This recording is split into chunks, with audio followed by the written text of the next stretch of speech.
Halo Sobat Ekiret, kembali lagi dengan saya Hizkia dari channelnya kita ABC Palem. Nah, untuk kesempatan kali ini saya akan membawakan bagaimana cara melakukan pembelian aset di Accurate Online ya. Jadi nanti saya akan coba jabarkan cara pembeliannya seperti apa ya dengan mudah di Accurate Software. Ya, jadi nanti Sobat Ekiret bisa mempelajari ataupun bisa mengikuti dengan cara saya.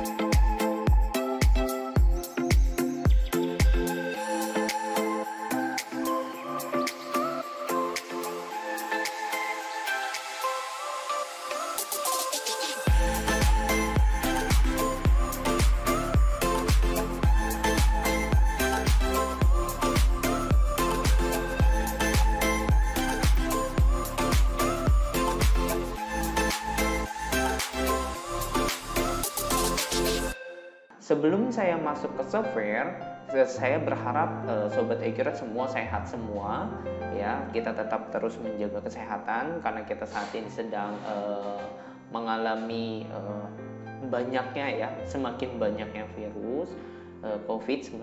Jadi kita tetap jaga kesehatan ya. Saya harap semuanya sehat-sehat dan juga kita bisa terus beraktivitas.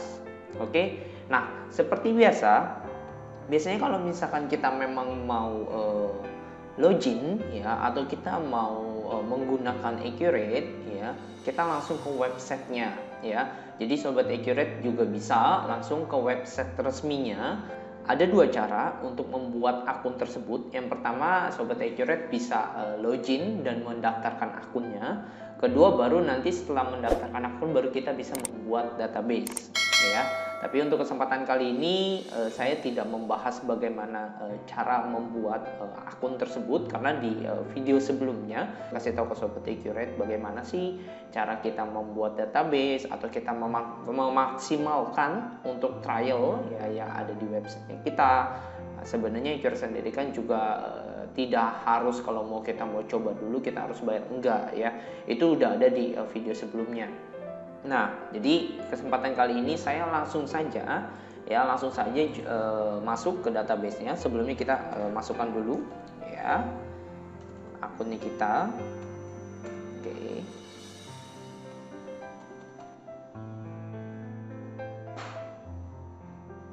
Setelah kita masuk, kita langsung pilih database-nya. Ya, sini saya ada beberapa contoh database ya. Kita tinggal sesuaikan aja database-nya yang mau kita pakai ya, atau kita mau akses itu database yang mana. Nanti Sobat Accurate tinggal pilih dan tunggu. Oke, setelah masuk ke database-nya kita ya, seperti yang dijelaskan saya di awal, saya akan coba membantu menjelaskan bagaimana sih kita pembelian produk ya untuk aset kita ya, atau pembelian aset menggunakan fitur pembelian ya. Jadi sebenarnya pembelian aset ini atau mengakui aset di Accurate Online ini ada beberapa cara ya. Salah satunya kita melalui pembelian, kita nanti beli barang, kemudian nanti kita akui barang tersebut menjadi aset, baru nanti kita tinggal melakukan pembayaran. Oke. Nah, ada juga beberapa pembelian aset yang sistemnya itu pembeliannya cicil. Contoh, kita beli mobil atau kita beli kendaraan motor, ya itu kita beli secara cicil, tapi kita jadikan aset gitu ya dari pembelian tersebut, itu juga bisa ya. Nah, oke, kesempatan kali ini saya akan coba jelaskan. Nah, pembelian ini ada dua cara. Kalau misalkan tadi memang tidak cicil, itu full cash ya, kita bayar total, kita langsung pakai faktur pembelian ya. Tapi kalau memang kita sistemnya adalah ada cicilan ya, kita juga ada melakukan pembayaran melalui DP terlebih dahulu ya, itu juga bisa ya. Contoh saya sekarang yang mau saya lakukan contohnya adalah kita pembelian aset dengan cicil ya, dan pembeliannya itu ada juga DP-nya gitu ya. Langsung saja kita buat. Oke, ini nama pemasoknya. Nah, nama pemasoknya kita bisa tentukan kalau memang sudah ada nama pemasoknya. Tapi kalau belum, Sobat Accurate bisa bikin nama pemasok baru ya. Di sini kita bisa dari menu langsung ya, dari menu fakturnya atau dari faktur uang mukanya, atau dari Sobat Accurate juga bisa dari fitur pembelian kemudian nama pemasok. Ya, ini dari Sobat Accurate aja, sesuaikan dari baiknya gimana ya. Nah, ini ada juga kategori dan lain sebagainya. Saya cukup nanti pilih namanya aja ya. Langsung misalkan Toyota Motor Utama misalkan ya. Saya langsung simpan. Oke, sudah tersimpan. Baru nanti saya ke menunya lagi ya untuk melakukan pembelian. Dan kita melakukan terlebih dahulu DP terlebih dahulu. Kita pilih DP-nya di sini ya. Saya tadi pilih Toyota. Ya, sudah ada. Kemudian di sini nanti tinggal kita masukkan ya nomor fakturnya. Karena kalau kita misalkan beli, dia nanti kan ada info faktur dari mereka ya. Nah, ini kita lakukan DP sesuai tagihannya itu atas apa? Misalkan kode DP-nya atau nomornya misalkan saya pakai 001 ya.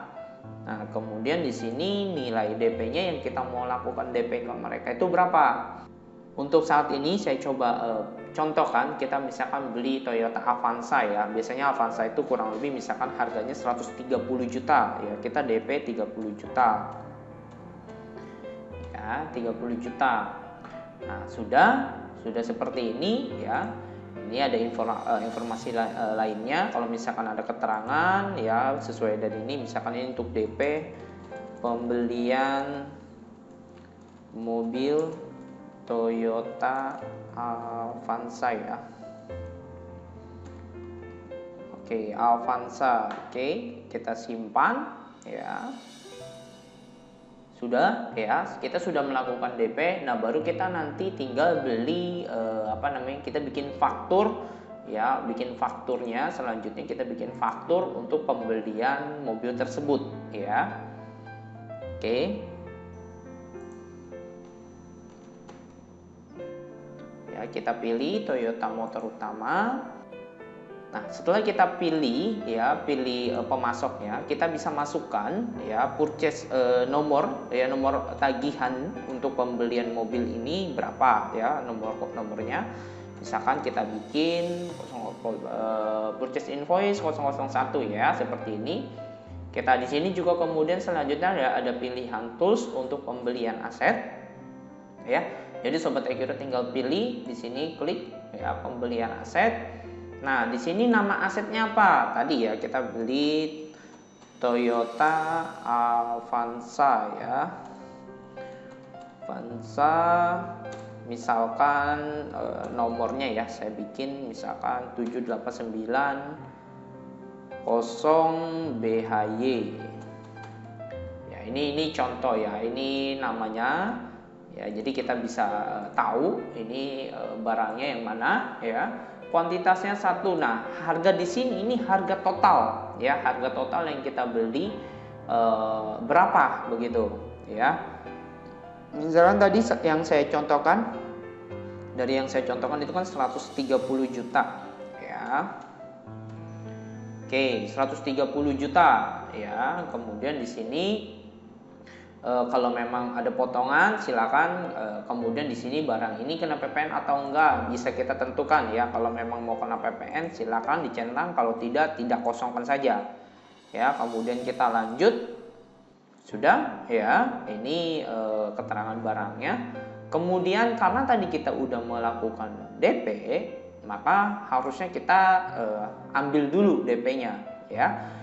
Bagaimana cara ambil DP-nya? Kita klik ambil, kemudian kita pilih uang muka, ya. Nah, nanti di sini ada DP-nya timbul, kita nanti centang saja, ya. Centang kita lanjutkan. Nah, maka secara otomatis nanti uang mukanya masuk ya. Di bawah ini udah ada keterangan uang muka, ya ini total, ya.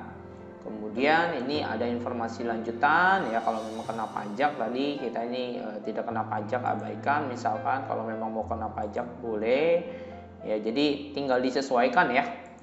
Ini tidak dikenakan pajak, oke ya, ini udah DP-nya sudah masuk. Oke, kita simpan.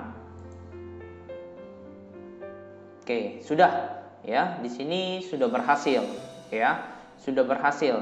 Nah, sebelumnya, nah ini kan biasanya kalau misalkan kita pembelian itu sebenarnya dari DP itu ada yang harusnya ya, dari DP itu kita sudah melakukan pembayaran terlebih dahulu.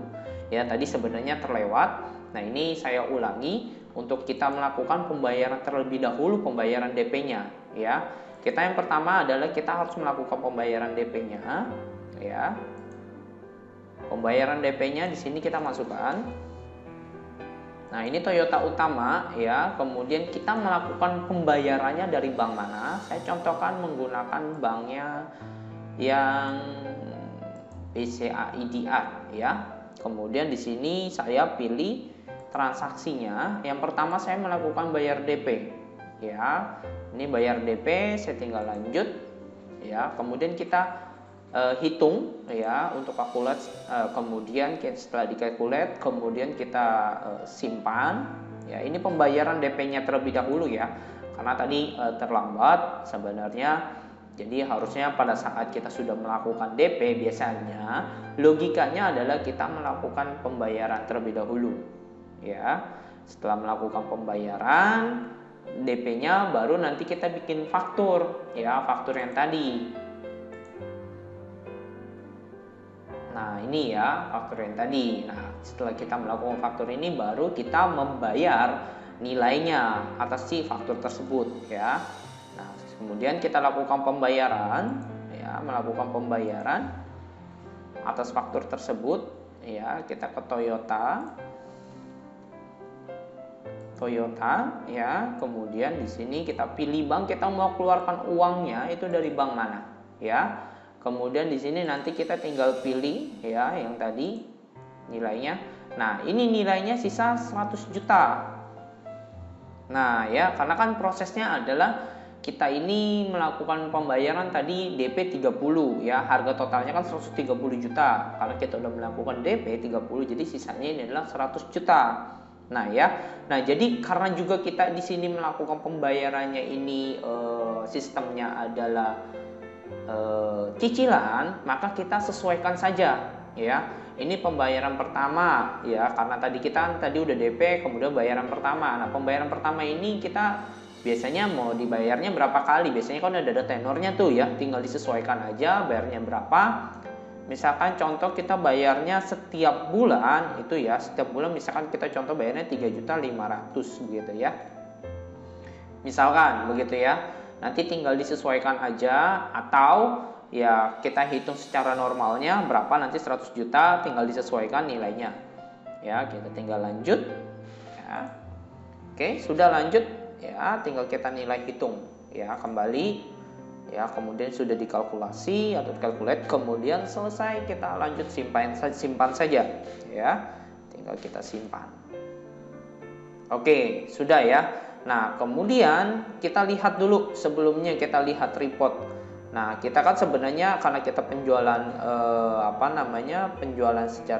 kita beli secara cicil, maka secara otomatis kita harusnya ada report yang kita harus nanti bayarkan terus menerus sampai dengan nanti selesai ya.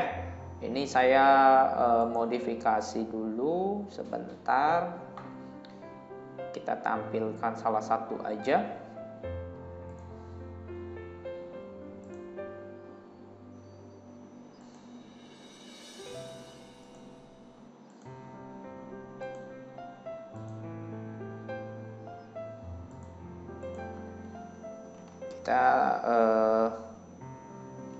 Kita ini aja ya, kita tampilkan aja ya. Nah, ini ya, jadi yang tadi saya bilang, yang pertama kita udah melakukan DP ya, kemudian kita juga ada melakukan tadi pembayaran pertama. Pembayaran pertama itu 3.500.000, maka DP 30 dikurang 3.500.000, jadi sisanya adalah 96.500 ya.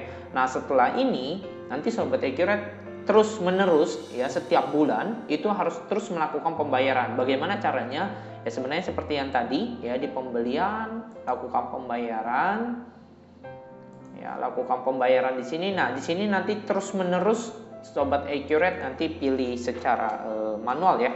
Isi melakukan pembayarannya berapa, karena nanti ini kalau memang belum selesai pembayarannya dia akan timbul terus.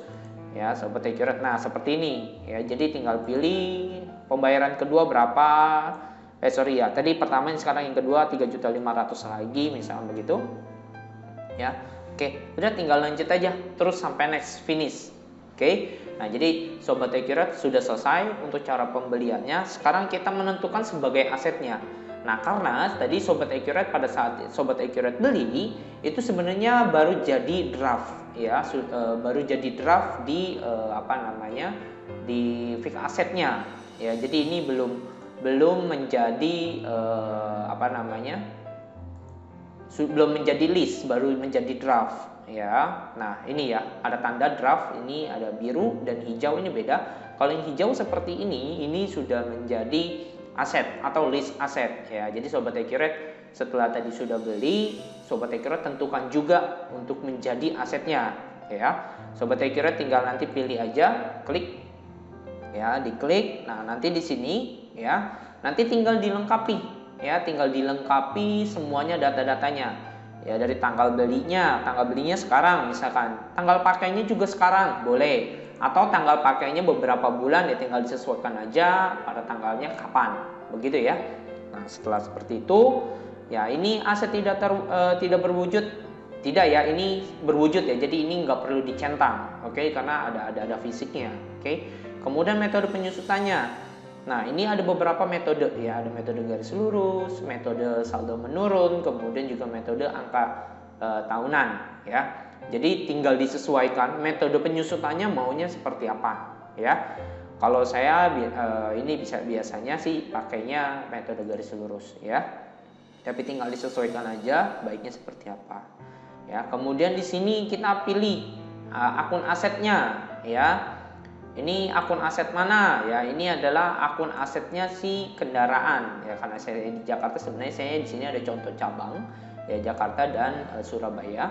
Nah, tapi ini kita pakai contoh untuk yang di Jakarta ya. Akun asetnya apa? Kendaraan, kemudian akumulasi penyusutannya ya. Akumulasi penyusutan kendaraan Jakarta ya, seperti ini ya, akumulasi penyusutan kendaraan Jakarta. Akun bebannya, oke, kita pilih bebannya juga sama untuk ke kendaraan ya. Ntar kita cari.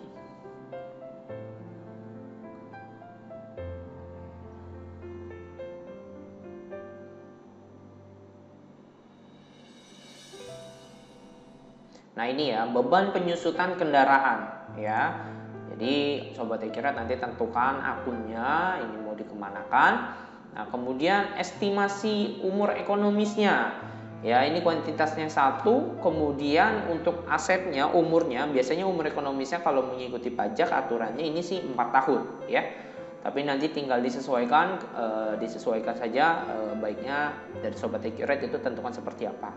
Oke. 4 tahun, kemudian ini nilai sisa tidak perlu ya. Kemudian ini kategori aset ya, ini sebagai kendaraan ya, kendaraan 1 atau kendaraan 2 ya. Kemudian di sini ada cabang, saya pilih anggap sebagai cabang Jakarta ya. Oke, ini sudah pembelian aset, oke, sudah ya, sudah semua. Nanti ini tinggal simpan saja. Oke, nah ini sudah berhasil nih ya. Jadi sobat Accurate di sini, nah ini sudah dianggap sebagai asetnya sobat Accurate ya. Tadi sebagai draft, sekarang sudah jadi list asetnya sobat Accurate ya. Setelah itu ya, setelah ini kalau memang sudah jadi list, jadi sobat Accurate ini cukup langsung setiap bulan atau di akhir bulan itu disusutkan secara otomatis di sistemnya Accurate. Bagaimana cara menyusutkannya secara otomatis? Sobat Accurate jadi di fitur itu di perusahaan ya. Kemudian sobat Accurate ada namanya proses akhir bulan. Nah, di proses akhir bulan inilah untuk menghitung penyusutan Ya sebenarnya periode akhir bulan ini ada beberapa fungsi ya untuk menghitung aset, akumulasi aset, kemudian juga ada juga untuk menghitung selisih kurs kalau misalkan sobat accurate pakai multi currency ya. Jadi itu juga bisa pakai. Jadi sobat accurate tinggal pilih toolsnya itu ada di perusahaan, kemudian ada di proses akhir bulan. Nah, cukup sesimpel itu. Jadi sobat accurate nanti setiap akhir bulan klik itu ya sesuaikan nanti bulannya. Misalkan sekarang udah bulan Juni udah berlalu, kita misalkan pilih Juni, nanti tinggal simpan ya, tinggal simpan. Nah setelah disimpan maka secara otomatis nanti langsung menjadi jurnal. Oke, nah sobat accurate, setelah sobat accurate penyusutannya selesai ya, sudah klik proses akhir bulan, sobat accurate cukup nanti lihat jurnalnya di mana. Itu ada di buku besar, kemudian nanti di jurnal umum ya. Nanti di sini kita lihat list, nanti di sini nah ini udah terjadi nih ya, di bawah ada di sini ya, di sini ada proses akhir bulan, ini bulan Juni ya. Jadi tinggal disesuaikan sobat accurate, nanti tinggal dilihat di sini udah jadi jurnal. Nah, seperti itu ya. Jadi sesimpel itu sobat accurate untuk melakukan pembelian. Yang pertama pembelian aset ya, mau itu tunai ataupun tadi sobat accurate juga mau melakukan itu dianggap sebagai cicilan juga bisa ya. Sehingga nanti akhirnya sudah dijadikan list ya. Kemudian sobat accurate tinggal period end atau kita bicara melakukan proses untuk menghitung akumulasinya. Ya, jadi seperti itu aja. Saya sudah coba menjelaskan bagaimana cara beli ya, cara beli aset tersebut. Jadi sobat accurate harusnya sudah lebih mudah dan lebih paham. Jika video ini bermanfaat bagi sobat accurate, boleh sobat accurate share ke teman-teman kalian, atau sobat accurate juga bisa bantu subscribe ya di channelnya kita untuk kita lebih maju bersama-sama. Jadi sobat accurate ada juga informasi-informasi baru ya, dan juga jangan lewatkan informasi dari kita ya, langsung nyalakan saja loncengnya. Jadi sobat accurate bisa ada updatean terbaru dan info terbaru dari kita, sobat accurate bisa tahu. Oke, gitu saja dari saya. Salam sehat terus ya, semoga kita selalu sehat, jauh dari segala penyakit ya. Dadah, sampai jumpa kembali. Dah.